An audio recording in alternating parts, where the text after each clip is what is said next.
It was December 31st, and the freezing winter air felt heavy. I'm 35, well past the age of needing a wild night out.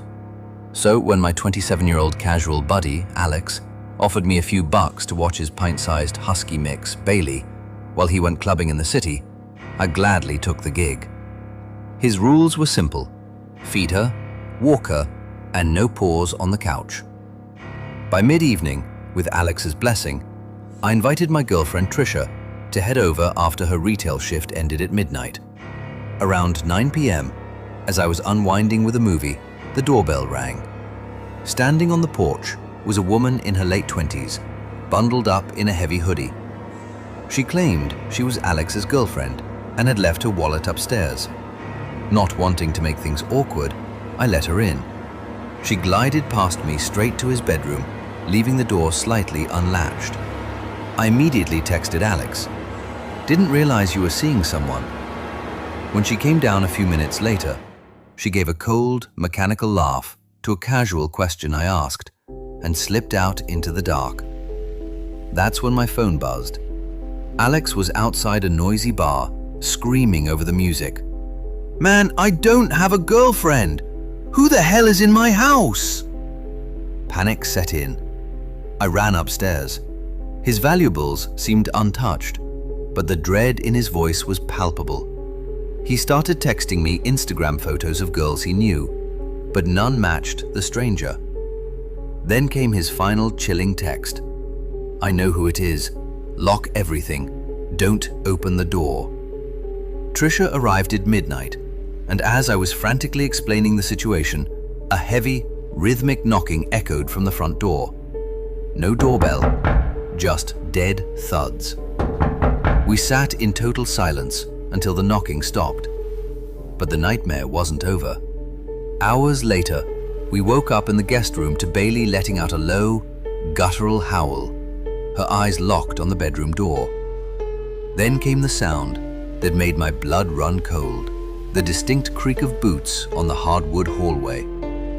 2 sets of footsteps, slow, deliberate. The doorknob aggressively rattled and twisted. Thank God I had turned the lock. A raspy female voice whispered from the dark hallway. "Alex? Who's in there? This is Alex's place." Realizing we were trapped, I put on my deepest, most aggressive voice and roared, "The cops are already on their way and I'm armed. Step back!" while gesturing to Trisha to actually dial 911. We heard hurried whispering, followed by the sound of heavy footsteps sprinting away. When the police arrived, they found the front door wide open. It turned out the woman hadn't come to steal electronics. She had come earlier to steal the spare house key off Alex's nightstand to let her crew in later. Alex cut his trip short and changed the locks by dawn. He eventually told me the backstory, and let's just say it was a brutal reminder that dangerous obsession goes both ways. My husband and I are total homebodies, so by 2 a.m. on New Year's Eve, we were more than ready to escape the freezing winter chill and crawl into bed. We lived in a secure, high-end penthouse suite on the 7th floor of our complex. But that night, the usual luxury felt eerie. There was no doorman in the lobby, and a single fluorescent bulb flickered overhead like a scene from a bad thriller. When the elevator doors chimed open on the 7th floor, the warmth of being home instantly vanished. At the far end of our corridor, a figure was weaving unsteadily. It looked like a woman, but her long dark hair was completely matted over her face. She wore a shredded black lace dress and was entirely barefoot on the freezing floorboards. She wasn't just drunk. She was slithering along the drywall, stopping at every single apartment door, pressing her face entirely against the peepholes, while emitting a sickening, wet growl hum from her throat. As we stood frozen, she reached the door of Tilly, a fragile, elderly neighbor I frequently checked in on. Terrified she would scare the poor woman to death, I lost my judgment and called out, "Excuse me, do you need help?" The entity instantly stiffened, She dropped to a horrific crouch and began letting out a series of giggles. My husband stepped forward, demanding to know what she was doing. Her giggling abruptly mutated into a loud, booming cackle that echoed off the concrete walls. She stood up straight and began walking toward the emergency stairwell near our unit. We breathed a sigh of relief, thinking she was leaving. But mid-stride, she stopped with terrifying, unnatural precision. She snapped her head toward our apartment door and began violently hammering her fists against it, screaming at the top of her lungs. "Hey, stop that right now!" my husband yelled, pulling out his phone to call 911. The moment he spoke, she ceased her screaming, dropped flat onto her stomach, and began rapidly crawling toward us on all fours, like an insect. In that split second of horror, I saw her face. Her eyes were pitch black, and her lips were stained with a thick, tar-like black substance. She let out a vicious, animalistic hiss. Adrenaline took over. I ripped off my high heels, and we bolted down the opposite stairwell, flying down 2 flights of stairs. We hid in the dark corridor for 10 agonizing minutes, listening to the silence. When we finally gathered the courage to sneak back up, the hallway was empty. The next morning, the landlord checked the security feed at our request. His response sent chills down my spine.